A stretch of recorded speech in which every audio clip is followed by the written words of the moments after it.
लुम्बिनी प्रदेशलाई साक्षर प्रदेश घोषणा कहिले गरिएको हो? यसको सही उत्तर रहेको छ विक्रम सम्वत 2082 पुस 13 गते। प्रदेशमा 15 देखि 60 वर्ष उमेर समूहको औसत साक्षरता दर 96.16% पुगे पश्चात साक्षर प्रदेश घोषणा गरिएको छ। हालसम्म 5 वटा प्रदेश साक्षर भएका छन् है, साक्षर घोषित भएका। अनि साक्षर घोषित प्रदेशहरू बागमती प्रदेश 2078 असोज 11 गते, गण्डकी प्रदेश 2078 असोज 24, कोशी प्रदेश 2079 भदौ 23, सुदूरपश्चिम प्रदेश 2082 असार 12, लुम्बिनी प्रदेश 2082 पुस 13 गते। अनि अब अहिलेसम्म देशका चाहिँ 68 वटा जिल्लाहरू चाहिँ 77 वटा जिल्लामध्ये 68 वटा जिल्लाहरू चाहिँ साक्षर घोषित भएका छन्। 68औं जिल्ला चाहिँ कालीकोट रहेको छ। कालीकोट विक्रम सम्वत 2082 असोज 9 गते साक्षर जिल्ला घोषणा भएको। अनि पहिलो साक्षर जिल्ला चाहिँ सिन्धुपाल्चोक रहेको छ है। विक्रम सम्वत 2071 असार 2 गते चाहिँ सिन्धुपाल्चोक साक्षर घोषणा भएको, जुन चाहिँ पहिलो साक्षर जिल्ला रहेको छ। अनि पहिलो पूर्ण साक्षर घोषित जिल्ला भन्यो भने चाहिँ फेरि ललितपुर हुन्छ। विक्रम सम्वत 2071 असार 9 गते चाहिँ ललितपुर पूर्ण साक्षर जिल्ला चाहिँ घोषित भएको। अनि हालसम्म कुनै पनि जिल्ला साक्षर नभएको प्रदेश चाहिँ कुन हो भन्दाखेरि मध्य प्रदेश रहेको छ है। मध्य प्रदेशका कुनै पनि जिल्लाहरू चाहिँ साक्षर प्रदेश घोषित भएका छैनन्। प्रश्न नम्बर 2, करदाता सेवा प्रदान गर्ने पहिलो स्थानीय तह कुन हो? यसको सही उत्तर रहेको छ केराबारी गाउँपालिका मोरङको केराबारी गाउँपालिका। अर्थमन्त्री रामेश्वर प्रसाद खनालद्वारा विक्रम सम्वत 2082 पुस 9 गते गाउँपालिकाको सभा हलमा आयोजित कार्यक्रममा सेवा शुभारम्भ गरिएको। आन्तरिक राजस्व कार्यालयबाट दिइने सेवा गाउँपालिकाबाट सुरुवात भएको। गाउँ गाउँमा करदाता सेवा सुरु भएपछि करदाताको लागत, समय र झन्झट घट्ने विश्वास गरिएको। प्रश्न नम्बर 3, राष्ट्रिय च्याउ दिवस कहिले मनाइन्छ? यसको सही उत्तर रहेको छ पुस 15 गते। विक्रम सम्वत 2082 पुस 11 गतेको मन्त्री परिषद बैठकद्वारा यस सम्बन्धी निर्णय गरिएको। मन्त्रालयका अनुसार हाल नेपालका 47 जिल्लामा व्यावसायिक रूपमा च्याउ खेती गर्न गरिएको। अनि विभिन्न 17 जिल्लामा च्याउ खेती विस्तार भएको छ। च्याउ खेतीमा आबद्ध किसान चाहिँ 35,000 किसानहरू चाहिँ च्याउ खेतीमा आबद्ध रहेका छन्। अब प्रश्न नम्बर 4, 19औं संस्करणको चितवन हात्ती तथा पर्यटन महोत्सव 2082 मा हात्ती सुन्दरीको उपाधि जित्ने हात्ती कुन हो? यसको सही उत्तर रहेको छ पुनमकली। पुनमकलीले कुल 300 पूर्णाङ्कमा 250 अङ्क प्राप्त गर्दै पहिलो स्थान हासिल गरेकी। अन्तिम दिन हात्तीको पिकनिक, हात्तीको पूजा र हात्ती फुटबलको फाइनल प्रतिस्पर्धासँगै महोत्सव समापन गरिएको। हात्ती सिंगल पेनाल्टी लिग टुर्नामेन्ट 9 हात्ती फुटबल पेनाल्टी सुटआउट प्रतियोगितामा लक्ष्मी कली प्रथम भएकी। प्रश्न नम्बर 5, नेपाल प्रहरीले हाम्रो प्रहरी अभियानको सुरुवात कहिले गरेको? यसको सही उत्तर रहेको छ विक्रम सम्वत 2082 पुस 13 गते। जिल्ला प्रहरी परिसर काठमाडौँको आयोजनामा कार्यक्रम शुभारम्भ गरिएको। यो कार्यक्रम समुदाय प्रहरी साझेदारी कार्यक्रम अन्तर्गत सुरुवात गरिएको। प्रश्न नम्बर 6, स्मार्ट शहरी योजना र विकास सम्बन्धी राष्ट्रिय सम्मेलन कहिले सम्पन्न भएको? यसको सही उत्तर रहेको छ विक्रम सम्वत 2082 कार्तिक 16 गतेदेखि 17 गतेसम्म काठमाडौँ घोषणापत्र जारी गर्दै। प्रश्न नम्बर 7, संयुक्त राष्ट्र सङ्घद्वारा इन्टरनेसनल डिकेड फर सस्टेनेबल डेभलपमेन्टका रूपमा घोषणा गरिएको अवधि कुन हो? सही उत्तर रहेको छ सन् 2024 देखि 2033 सम्म। युएनओद्वारा सन् 2018 देखि 2027 को दशकलाई decade of the eradication of poverty का रूपमा घोषणा गरिएको। प्रश्न नम्बर 8, सरकारले स्वच्छ तथा सफा हिमाल र सुरक्षित आरोहण अभियानलाई व्यवस्थित गर्ने उद्देश्यले हिमाल सफा राख्ने सम्बन्धी कार्ययोजना 2082 देखि 2086 कहिले स्वीकृत गरेको? विक्रम सम्वत 2082 मङ्सिर 28 गते। यसको आन्सर चाहिँ नेपालको साहसिक पर्यटनको मुख्य आकर्षण मानिने हिमाल आरोहणका क्रममा हुने फोहोर मैला र आरोहणलाई सुरक्षित गर्ने चुनौती बढिरहेका बेला संस्कृति, पर्यटन तथा नागरिक उड्डयन मन्त्रालयले 5 वर्षे सो कार्ययोजना स्वीकृत गरेको। सफा हिमाल स्वच्छ वातावरण कार्ययोजनाको दीर्घकालीन लक्ष्य रहेको जापानी आरोही केन नेगोचीको अगुवाईमा हिमाल सफाई अभियान सन् 2000 बाट सुरु भएको। यो अभियानले सन् 2007 सम्म 90 क्विन्टल फोहोर सगरमाथा क्षेत्रबाट सङ्कलन गरेको थियो।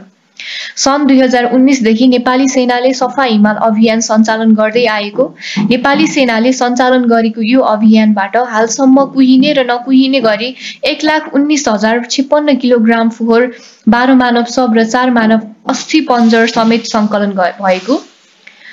पर्यटन विभागले सन् 2011 को वसन्त ऋतुदेखि सगरमाथा आरोहणबाट फर्किने स्वदेशी तथा विदेशीले 8 किलोग्राम फोहोर ल्याउनु पर्ने नियम लागू गरेको छ। प्रश्न नम्बर 9, पूर्व उप प्रधानमन्त्री बद्री प्रसाद मण्डलको निधन कहिले भएको?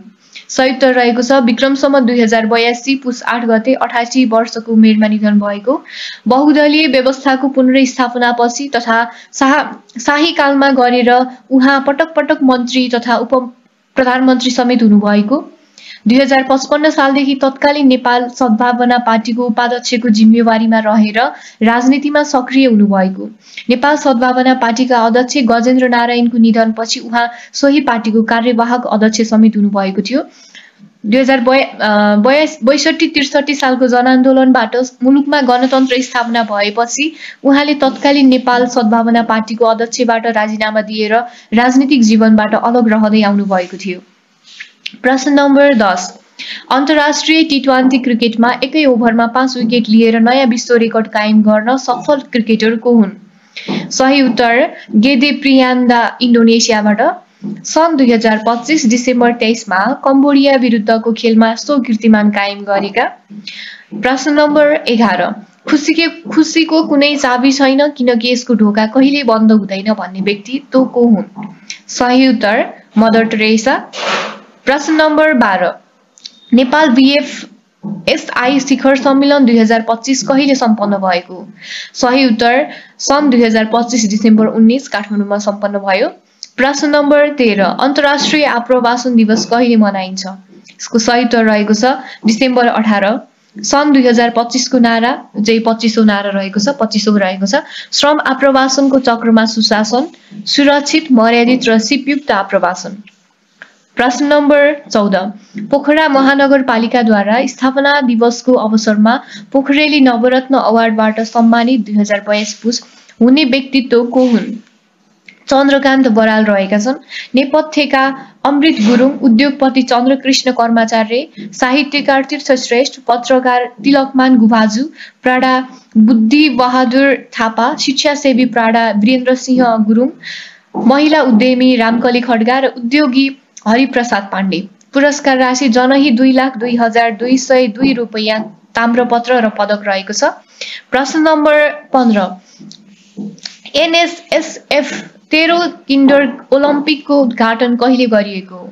विक्रम सम्वत 2082 पुस 12 गते त्रिपुरेश्वर स्थित दशरथ रङ्गशालामा सभामुख देवराज घिमिरेद्वारा ओलम्पियन कमल बहादुर अधिकारीलाई किन्डर ओलम्पिकको टर्च हस्तान्तरण गरी उद्घाटन गरिएको। कमलसँगै ओलम्पियन एथलेटिक्सकी सन्तोषी श्रेष्ठ, टेक्वान्डोकी आयशा साक्के र कबड्डीकी मानुमती विष्टले टर्च सहित दशरथ रङ्गशालाको ट्र्याकमा परिक्रमा गर्नुभएको। सानै उमेरदेखि बालबालिकालाई खेलकुदप्रति आकर्षित गर्ने उद्देश्यले किन्डर ओलम्पिक आयोजना गरिएको। पुस 4 गते शीतल निवासमा राष्ट्रपति रामचन्द्र पौडेलद्वारा किन्डर ओलम्पिकको मस्कट अनावरण गरिएको थियो। प्रश्न नम्बर 16, ग्लोबल हिरो अवार्ड 2025 बाट सम्मानित हुने नेपाली को हुन्? सही उत्तर कुलमान घिसिङ हुनुहुन्छ। प्रश्न नम्बर 17, सार्वनी नामक औपन्यासिक कृतिका लेखक डाक्टर श्रीधर खनाल हुन् भने हिउँको गीत नामक उपन्यासका लेखक को हुन्? सही उत्तर तीर्थ गुरुङ। प्रश्न नम्बर 18, थाइल्यान्ड र कम्बोडिया बीच युद्धविराम गर्ने सहमति कहिले भएको? सही उत्तर रहेको छ सन् 2025 डिसेम्बर 27 मा। दुवै देशले केही हप्तादेखि जारी सीमा सङ्घर्ष रोक्ने र शान्ति स्थापना गर्ने प्रतिबद्धता व्यक्त गरेका। युद्धको क्रममा 3 हप्ताभित्र कम्तीमा 47 जनाको मृत्यु भएको र 1 लाख भन्दा बढी मानिस विस्थापित भएको अन्तर्राष्ट्रिय समाचार संस्था AFPले जनाएको। सहमति अनुसार दुवै पक्षले सबै प्रकारका हतियार प्रयोग रोक्ने, नागरिक र संरचनामा कुनै पनि प्रकारको आक्रमण नगर्ने र सीमा क्षेत्रमा बसोबास गर्ने नागरिकलाई छिट्टै घर फर्कन अनुमति दिने व्यवस्था लागू गरिने भएको। साइबर अपराध नियन्त्रणमा सहकार्य गर्ने पनि दुवै देशले प्रतिबद्धता जनाएका। यो युद्धविराम 3 दिने सीमा वार्तापछि आएको हो, जसमा आसियान, संयुक्त राज्य अमेरिका, चीन र मलेसियाले मध्यस्थता गरेका थिए।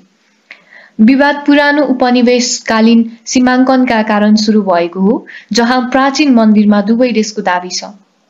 प्रश्न नम्बर 19। निर्वाचन आयोगले विक्रम सम्वत 2082 फागुन 21 गते हुने प्रतिनिधि सभाको प्रत्यक्षतर्फको निर्वाचनका लागि उम्मेद्वारले खर्च गर्न पाउने खर्चको सीमा कति तोकेको छ? संयुक्त रु 25 लाखदेखि 33 लाखसम्म।